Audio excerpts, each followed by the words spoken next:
Let me then address for you some of the things we are doing to make sure that we try to keep everything as safe as possible. First and foremost, we are following as best as we can the guidance provided by the Centers for Disease Control. So item 1, if you are sick, please, please, please stay home. If you have the coronavirus symptoms, fever, a dry cough, shortness of breath, those are the types of things that you're going to need to stay home and perhaps have somebody come to our office even on election day with a note and get a vote by mail ballot for you.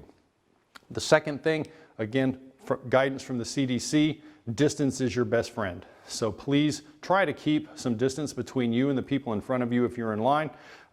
They recommend 4 to 6 feet, but of course, if you're a little closer, just simply don't engage with other people and talk to them, because that's how this kind of stuff gets spread around from coming out of people's mouths and onto you.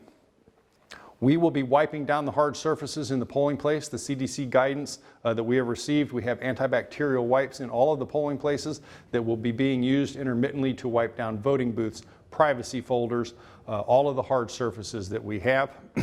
And then of course, we will be cleaning the voting equipment. Most of what you touch is the paper ballot, which is your own paper ballot, and our privacy folder. We have styluses for you to use to sign the electronic poll books. And again, when we're wiping down surfaces, those will be wiped down as well. And then the biggest thing that you can possibly do is practice good hand hygiene. So the CDC, of course, recommends washing your hands often using soap and water. Wash your hands before you come in the polling place. Wash your hands after you leave the polling place. Now, of course, we have the same supply problems you do. So although we are going to try and provide hand sanitizer, we have the same problems purchasing it and finding it as you do. So where we know that we have very susceptible populations, we do have hand sanitizer for certain precincts. The rest of them, we are doing the best we can to get our hands on as much as we can.